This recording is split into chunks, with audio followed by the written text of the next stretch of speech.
At Vanguard, we know that this is more than just a retirement plan. This is your cappuccino date in Italy, the beach house with the matching bicycles. It's your rental car down memory lane, and weekends reuniting with friends from over the years. This is the future you imagined, and we're here to help you build it. Because at Vanguard, you're more than just an investor. You're an owner. Discover the value of ownership at Vanguard.com. Fund shareholders own the funds that own Vanguard. Vanguard Marketing Corporation Distributor. Empire.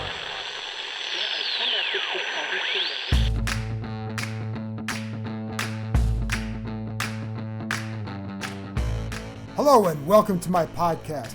Today it's a game day, so that means it's the voice of the Washington football team, Bram Weinstein, who joins me as we discuss, yes, another loss. That's 4 straight, and that means, again, no playoffs. And that means they haven't made the playoffs in consecutive seasons since 1991-92. It's been a brutal road for those of you listening, so I greatly appreciate you continuing to tune in. I can point to reasons why this team faltered down the stretch, and they're legitimate. However, it's been way too long since this team has had sustained success. I think it's a stretch right now to say it'll change in the next few years. We don't know. Maybe it will. But they have key positions like quarterback that they have to finally get right. And we'll talk a lot about that in the coming months. Anyway, don't forget you can follow Bram on Twitter at RealBramW, and you can read my work on ESPN.com. And with that, let's talk about the Washington football team. Was today another day to give them an excuse? Not so fast. Bram and I discuss.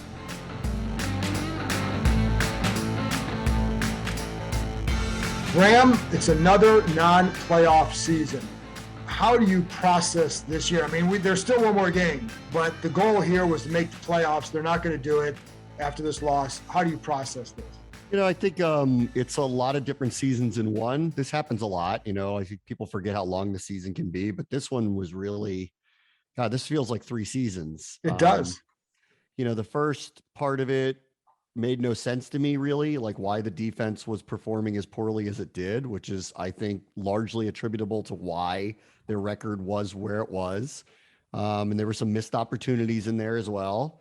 And then, not unlike last year, there was a massive turnaround, which I'd love to hear, you know, when the season's over, why that really happened. But the defense played a lot better with probably some positional changes and refocusing and better coordination. And, you know, offensively, I thought like they did a lot of great stuff, controlling the clock, really managing, Right. You know, I think from the coordination. And then, you know, the last month, you know, with the exclusion of today, because I want to get to today in a minute, but the last 3, that was a series of unfortunate events. It'd be the best way I could put it. Like they just, anything that could, would, should go wrong, from COVID to general football injuries to tragic circumstances. It just all collected at the very wrong time against teams that were peaking, you know, and it just, the timing was terrible. But today, while I'm willing to hear out, you know, that's not the team we expected to see in week 17, I do think this one got away from them. And this was one of the missed opportunities of the season for sure. I don't want to let them off the hook with just excuses today. Right. And we're definitely going to get to that in a second. But I was going to, you know, for this 4-game stretch where it's now 4 losses in a row, there were, as you said, a lot of absences. So how do you balance that with knowing like, yeah, there were all these absences, but. So in the last 3, you know, I know everybody wants to have the no excuse business, and I'm part of that. I've been on the air forever, and I don't want to hear it either. But in this particular case, in this particular year, they were the COVID crash test dummies. Unfortunately, you know, they were the ones that were one of the first, and the NFL didn't know what to do and tried to rearrange some things, and it ended up not being to their benefit. It actually ended up making it more disadvantageous on the week after. And they didn't get their quarterbacks back, and they haven't had anything of a semblance close to a normal roster for 3-4 weeks running now, including today. But when we got to today, they finally had a full week of practice. They had just played this team. Philadelphia was missing their best running back. I mean, they clearly weren't as marginalized as Washington was, but they've had injuries on their offensive line and lost one of their best defensive players in Brandon Graham. So they're not sorry for anybody, for sure. No, they're not going to. And today, I don't know. The hard part for me was this. Like, I saw this matchup every time these 2 weeks when I prepared for this, man, I loved Washington's chances in these games. Agreed. If they had their team. And they clearly did not have it up in Philadelphia 12 days ago. And so I just absolved them of that. I felt like they played as good as they could have. And that was a no-win situation. It would have taken a miracle to pull that off. Today, while I can run down the list of people that are not there, I still liked this matchup. I still thought that they had a chance to win. And in thinking about the game, without having reviewed it yet, but having just kind of lived it, I think they gave it away. Yes. I think that they had a couple of very early, costly mistakes in the red zone that forced them to kick field goals instead of score touchdowns, and that was on them. And then in the second half, when the Eagles had adjusted their defense and really brought more people closer to the line, I really don't think that Washington adjusted offensively very well today. Correct.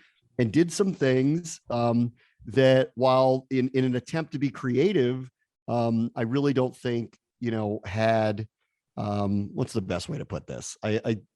They were putting the ball in the hands of not their best playmakers and designed to do that.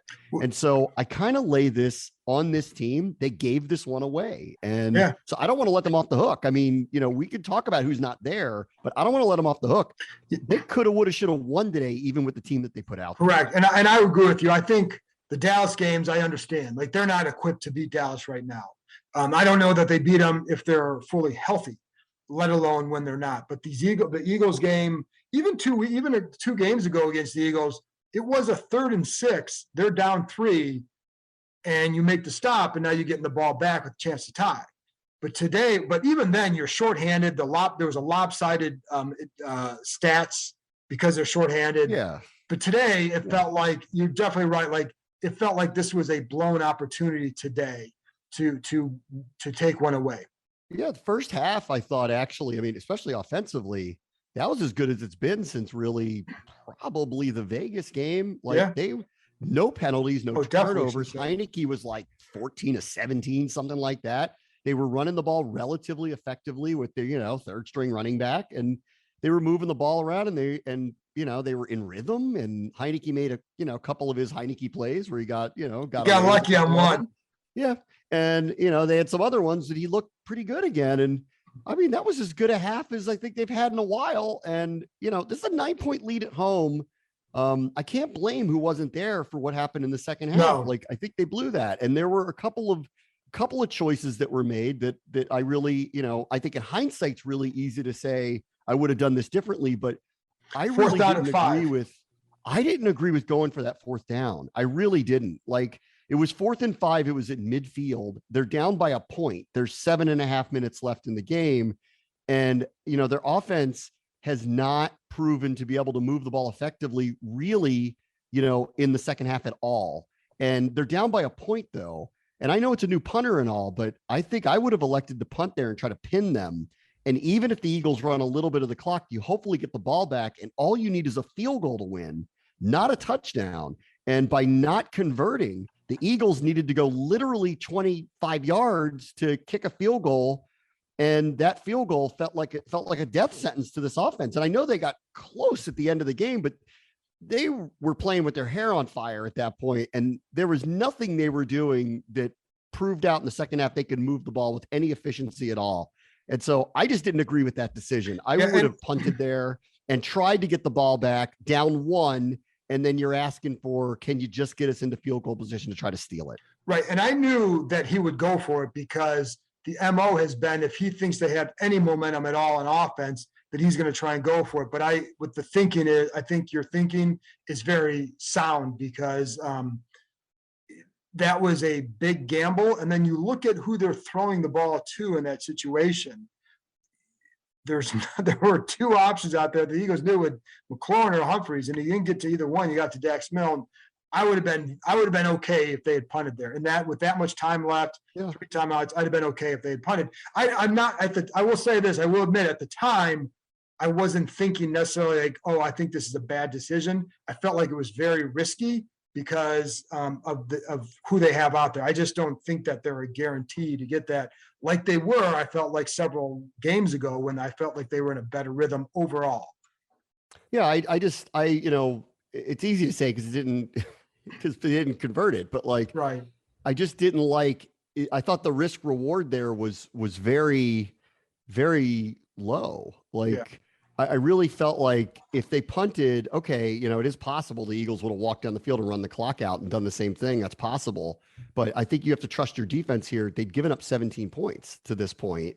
I thought they had done a pretty good job, at least in the pass game, and they weren't getting gutted by the Eagles run game. And I think, just throw it on. If you get a good punt and you pin them, you've got a shot to get the ball back, and you're just not asking a lot of your offense. And the pressure's all on the Eagles defense to ensure they don't even get into field goal range. And I think by giving them the ball at the 50-yard line, I mean, the double whammy worst case scenario occurred. They got a couple of first downs and whittled the clock all the way down and then kicked a field goal. Like, that was really tough. And so I didn't really like that decision. And to your point about it went to Milne, I really need to watch the play again. Like, what kind of pressure was he under, the choices he had to make. And I'll say that, I'm sorry, go on. I didn't mean there was one other, this accentuates another point that disappointed me today, which is why I think like it's worth talking about that they let one get away, even with the season having unraveled when it did, because they had a shot to win today.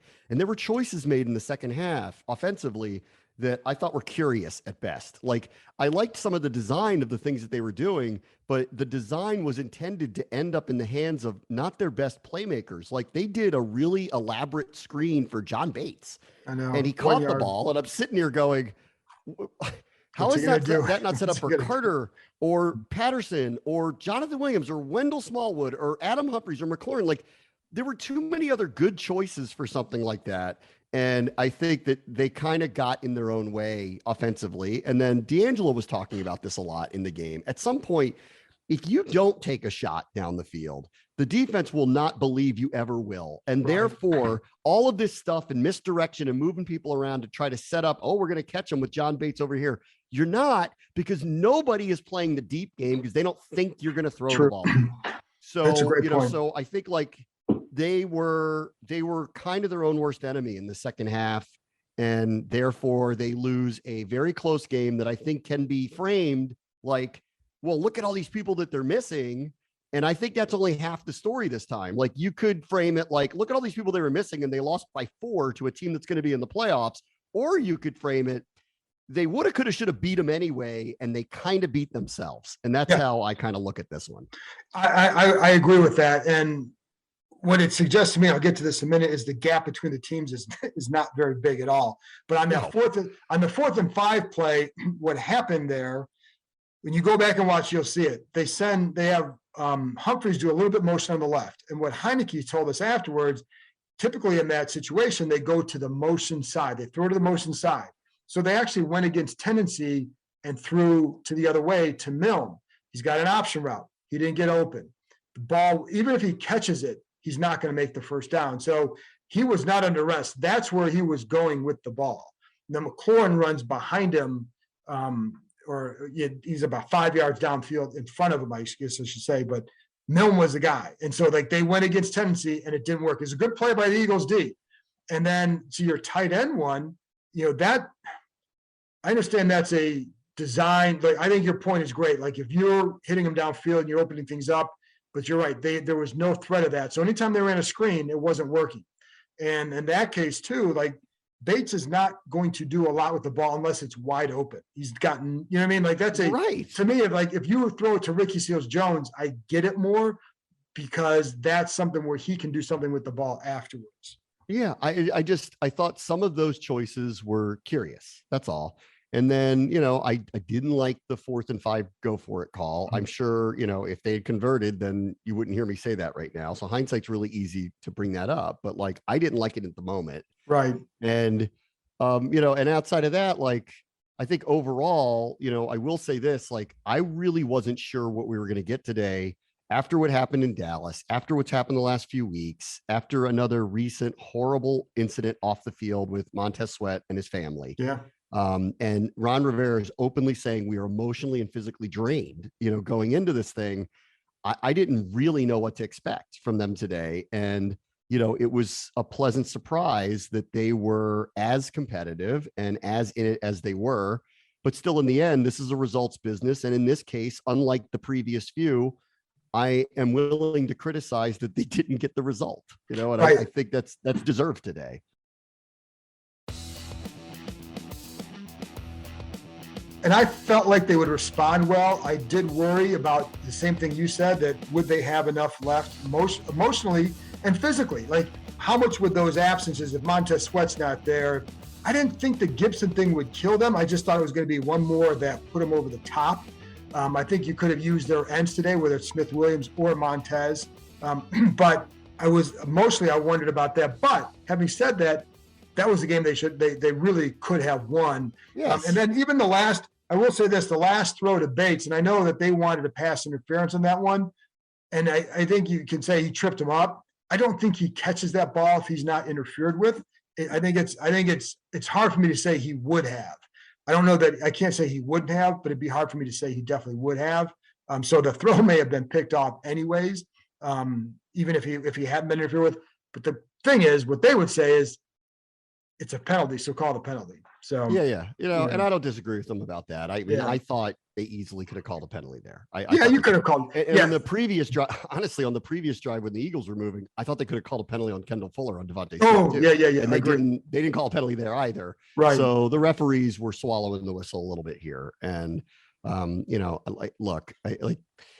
if it came down to that one thing, I would, I understand, but I don't think it did. And I really actually think it was blown opportunities early, though. They marched down the field multiple times. They got in the red zone twice and blew up their own drives and stalled and had 3rd and longs in the red zone. And this team is really, without Logan Thomas, without JD McKissick, that's when these presences who aren't there, that's when they really stand out. You got 3rd and 8, 3rd and 12 in the red zone. I mean, you're not going to convert a lot of those anyway, but you know where the ball's going if you are trying. And all of a sudden, the people that you would rely on there, Gibson, McKissick, Logan Thomas, people like that, they're not there. And all of a sudden, it fizzles out quick. And they're kicking field goals. And I mean, you could tell, like, that's not going to be good here. No, and so even that's where, like, as great as their first half was, that was the missed opportunity to me. That was in the red zone twice. They were incapable, and it really fizzled out when the field got short, which says to me, those type of targets that scare another defense,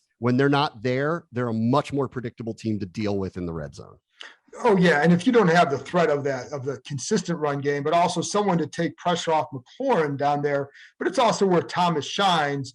And, and Ricky Seals-Jones has helped in there too. So when they lost him, but that I'm not surprised that they would bog down there because of that. But again, I'm not going to give excuses. How big is the gap, do you think, between these teams? Because this is a playoff team. The Eagles are a playoff team. Yeah. And so if this team wants to get back into the playoffs, there's not a big gap there. Now, to go beyond that, there's a gap between them and the Cowboys. But the gap between them and the Eagles is not very wide at all. No, of course not. And you know what? I bet they said the same thing about Washington last year. When Washington no won doubt. In week 17 and went to the playoffs and got, was NFC East champs. They probably were sitting there going, we just put Nate Sudfeld in, if we didn't do that, we might've won the game. And what's the real difference here? And they're the same thing. They had a million injuries. Guys like Goddard weren't playing. Yeah. Like nobody was playing in that game and they almost won anyway. They probably felt and the Hurst same didn't way. play well. Look, this is a very year-to-year league, which is why I think like when everyone kind of gets very emotional about things that went wrong, like I think you just need to stay steady, and what really needs to be accounted for here is you need to take a full stock and go, okay, let's talk realistically about what happened this year. Let's talk about the decisions that were made in the offseason. Let's think ahead because we knew this wasn't a complete team anyway. And are we happy with what is being built here? And what are you going to take into account were things that were out of the control of the people who are in control of the operation? And I would say over this last month, there are a lot of things that I don't blame Ron Rivera for. Like, I think the season went sideways over a lot of things that really had nothing to do with anything that they're building or culture or any of that stuff. But today, even though the odds were stacked against them, against a playoff caliber team, they woulda, coulda, shoulda won. And I think they should have won. I think that they mishandled certain things that kind of got in their own way. That said, like to your question, Yeah, I think they're right on par with Philadelphia. I think they're both incomplete rosters. I think they're like, even as good as Jalen Hurts has been this year, I think they're going to have a serious question in the offseason. Do we think this is sustainable? And if we don't, are we going to get another quarterback here, or are we going to be a triple option offense in perpetuity? Like, they're going to have to make a decision like that, in the same way that Washington is sitting here going, hey, this Heineke guy's pretty good, but like, I think we need to upgrade here, and like, we need to get somebody better. And I think both sides would look at their rosters and go, we don't have the amount of playmakers that, say, Dallas does, which is a difference-making type of team in the division. And so there's still a long way to go for both of them, really. Yeah, and we'll get into the whole breaking down the roster in the future too. But what they also need is Chase Young to come back healthy and then be a playmaker, because he was not a playmaker when he was in there this time. And if they don't get him to be, if he doesn't become one, that sets them back a little bit. It does not mean he wouldn't have in the second half of the season. Correct. I like to remind people of that. Like, he didn't have the opportunity to do that. So you don't know what was coming. And I mean, think about today, like, in fairness to them, Montez Sweat didn't play, Chase Young didn't play, John Bostic didn't play, William Jackson didn't play, Landon Collins didn't play, Eric Flowers didn't play, Chase Roulier didn't play, Sam Cosby didn't play, Antonio Gibson didn't play, Curtis Samuel didn't play, Ryan Fitzpatrick didn't play, and I'm probably missing people. The list is long. I mean, it's really, really long. We're talking about like 10 to 12 starters, and then add in the COVID stuff, that's eliminated certain people here and there. And frankly, like, they remind me of the 49ers a year ago, where the attrition it's counted up too much. And it's, at some point it was going to break. It broke in Dallas. I appreciated the competitiveness they had in the first Philadelphia game and the first Dallas game. They had no business being in either one of them. I think we both know that. And the score might have been close, but they lost. The one in Dallas is really what showed how much attrition was there and how much farther they have to go. And then this week, I appreciated that they showed up and they played hard. But I am disappointed in a loss, because I think it was right there for them. And when you are doing this build the culture stuff and next man up, and I don't want to hear any excuses, then these are games you win, like, then that's the bottom line. So I think most of them said that we don't want any excuses today. And I think you have some, but not as much as you had the first, last few weeks. I think last week was an over the top example of how the situation has affected them. I think the bigger games to me than these ones were, and I think we talked about this last week, were New Orleans and Denver. To me, those are bigger wasted opportunities or chances or blown chances. Yeah. Today I agree with you. This one falls into the category. This one falls. Yeah, I agree. This one falls into that category, albeit like, even if they wanted, it was still unlikely they were going to make the playoffs. So like, the timing of it, is off. But like, I would argue with you, those are the three that got away from them. And if they win those three, they're 9-7 right now. It wasn't there. The New Orleans game was two terrible executed defensive assignments.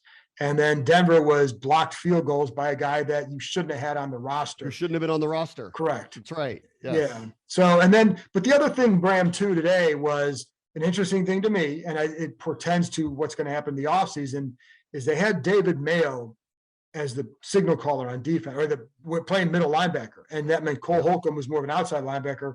And Jamin Davis didn't play much. And I even asked Rivera afterwards if if it's a disappointment that this guy couldn't get on the field. And I think it is, because he's your first round pick. And if you need to get more of a contribution from him. But what it also, and I know this, and we've talked about this, but what it means too is they're going to look hard for a middle linebacker this offseason, because they want Cole Holcomb to play on the outside. Yeah. We've known this since the summer. Yeah. Jamin Davis is not going to be calling their defense. That took over by week 2 of camp, when John Bostic was then standing next to Jamin Davis. And it was clear he's not going to be the guy who's your middle linebacker. Not right now. And, maybe he just needs more time. And therefore, as they only typically play 2 linebackers, the guy who's calling the defense is David Mayo, because he's a pure middle linebacker, not a great one, but a pure one. And Holcomb's your best linebacker. He's going to be on the field. So I think nothing more of it than that. Like, they're not playing 3 linebackers. They haven't been playing 3 linebackers, even with Landon Collins getting hurt. Like they still haven't replaced them with a linebacker. If you go watch their alignment, they play far more 5-down linemen than they do. A lot of 51, 52 type coverages. Yes. They use 5. Yeah. Yes. So like, I don't think it's an indictment of him.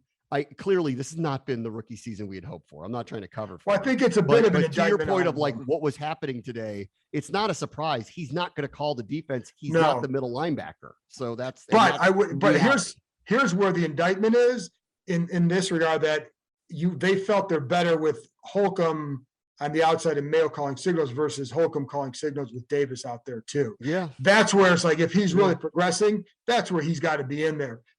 This conversation is for a couple of weeks from now, but I do anticipate that they're either drafting or actually spending some money in free agency on a veteran middle linebacker.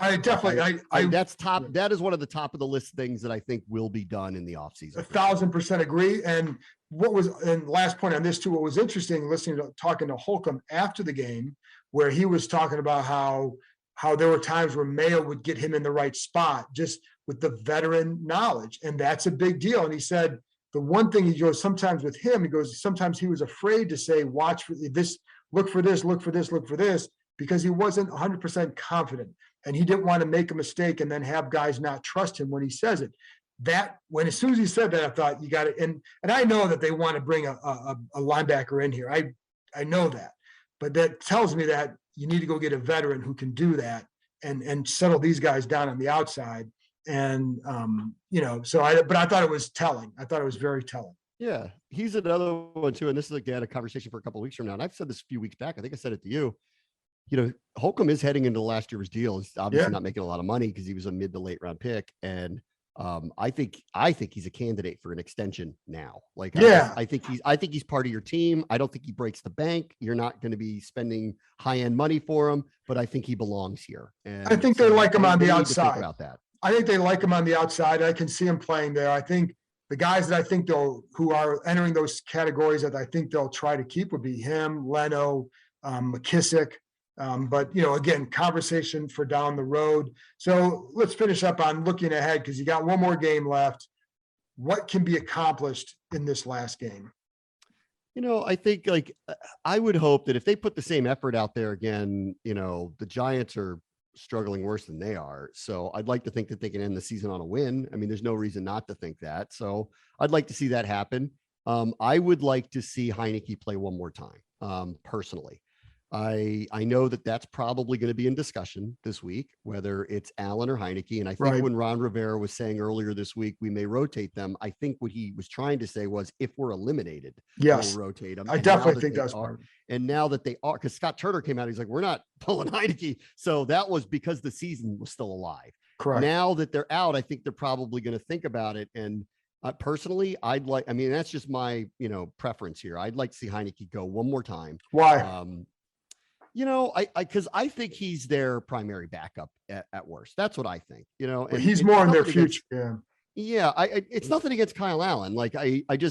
I think he is. And, I don't want to lose sight of, he has not had a lot of starts in his career. And therefore, what's the point? If you think he is your at least primary backup moving forward, what is the point of playing the other guy? Because it's not like he's a young draft pick who you have never seen before and you want to give him a shot just to get some film on him and see how he reacts to situations. That's not what this is. Like, Kyle Allen's been around the block a few times. So I would stick with Heineke, but we'll see what they do, because he outwardly said, I want to get one more look at Kyle Allen. So, but that's where I would go with that. And outside of that, I'd like to see them go out with a win. Considering everything that happened this year, they'd end up with the same amount of wins they had a year ago if they get through to that. And I do think that with a tougher schedule, that does mean something. I mean, I know this all went sideways on them, and I know this went from David and Goliath and throwing stones and feeling really good to going into a ditch, which felt like overnight. And then all of a sudden it skidded off the rails. But in totality, when you think back on it, if you say to them, oh, by the way, you won the same amount of games you did a year ago, and think about all the things that happened, I do think that is something they can lean on and say, that's why we want you to stick with us. stick with the program. We're building something here. Hopefully next year it won't go like this. We won't have this much bad luck occur to us. And let's see where we are at the end of the year next time around. Yeah. And again, off-season discussion, but what I hope they don't do is just assume that all these guys are coming back and will be better. Cause you know what I mean? I think they still have to, there's still areas they have to address, starting with quarterback, linebacker, and I think you still want to you will see what they do with Landon Collins and et cetera, et cetera. So offensive line is going to be a huge thing. Yeah, offensive huge thing. Yeah. Brandon Sheriff is probably not going to be back if they're not going to break the bank for him. Right. You know, do they really love Sam Cosmi at right tackle? I think so. Is Roulier going to come back healthy? I would hope so. Eric Flowers is only under contract for one more year, but he's actually got it's all none of it's in signing, but like. Right. There's no dead cap hit if they let him go, and he's gonna be making like $10 million. So they're gonna make a decision there. They haven't signed Leno yet. Like, there's a lot of decisions on the offensive line suddenly now too. And I know they want to sign Leno, and I think that could get done before free agency, but we'll see with that. But I also think it's important for them to win, because I don't think you want to finish the season on a 5-game losing streak. But the other part is they had that 7-9 record last year, and they drafted 19th. They're going to be drafted in a better spot. So for all the draft nicks out there, you got your wish. They're going to get in the draft in a better spot this year. But I think that's good this year, just because of where they're at in their process. They need to catch Dallas. That's the team that ultimately they have to catch in this division, and they're not close to them. So I think I'd be like, listen, I go back to the summer, and when Rivera was, kind of saying out loud, like, slow down, guys. Like, we're not a Super Bowl team. I know everyone was really happy about the division championship, but we were 7-9 when we did it. And I felt like it was a little too much real talk for everybody, just a little bit. Cause listen, everybody wants to have some hope that things are going to get better. Mm-hmm. And, to sit there and kind of paint this picture of, I need you all to have modest expectations here. I didn't love the messaging then, but I agreed with him. I was willing to live on hope and a prayer that if things went well, that they could improve from where they were. And if Dallas, slid the wrong way again, maybe they'd end up in a division championship again. In the same way that I would say here, like, this thing slid the wrong way, and just keep in mind, a lot of it is out of their control. They had half of their roster for the most pivotal month of the season. They literally had no shot to win 3 of these division games. And this one today, that was a missed opportunity. And I hope that they see it that way, so they can stay motivated for one more week to go, you have another opportunity next week. That team is playing worse than you are. You should go out there and win, end your season on a high note. Well, and also because this staff is coming back, I think that means that these guys still have to play for them. But I also I think what the important thing for me is, yes, you can look back and say, we got ravaged by this. But if you only look at it that way, I think it's going to be harder to improve. So I think you got to say, yes, this happened, but how can we prevent X from happening again? Like from it destroying our season. If I'm thinking like them, and like part of it to me, it starts with quarterback. If you have a better quarterback play, then you automatically put yourself in a spot where you can overcome a lot more. But that's been the case here for decades, and it hasn't happened. So we'll see. Here's the other thing too, and this is the reality of it. Like, this is a tough loss today, and because I thought they could have won, and I don't like seeing them lose at home, especially to division rivals. But in a short period of time, I don't know when, but not too much long from now, like, they're going to change their name. They're going to put out new uniforms. There's going to be new branding. Like, a lot of this stuff is going to be in the past very quickly. So when they reconvene, it's going to be under a whole new thing going on here. And that's really going to be the news cycle. And then at the same time, I think Rivera, that's why I think winning this last game matters. Like, end on a high note. And when they all come back, say, guys, we won the same amount of games we won the year before. Okay. When we went to the playoffs, like, think about what happened here. Stay with the program, put on the new duds, like, we're about to change everything here, buy in. And hopefully those messages kind of work. So I'd like to see them win this weekend. There you go. And unfortunately, Bram, the stadium will be the same. So for at least a few more years. Unfortunately, you don't have to say anything with that. I'll say it. But anyway, there we go. You know what? Here's the other thing though. Like, you know what?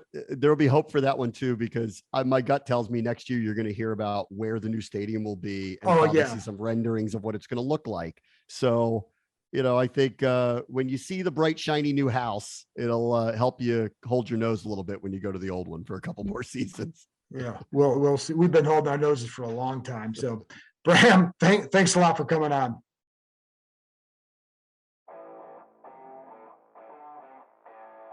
That's it for this episode. Thanks as always to Bram for joining me, and thanks to you for listening. I'll never offer you false hope. I do hope you stick with us as we talk our way through this in the off season. I hope to have some fun shows, maybe some different shows throughout the off season, in addition to bringing on experts, etc., to discuss this team and what their moves could be, what they thought of their moves, and the draft, of course. I'll be back with another episode Tuesday night or Wednesday. I have to go out of town on Monday for 2 days, so I'll get to this as soon as I can. Talk to you next time.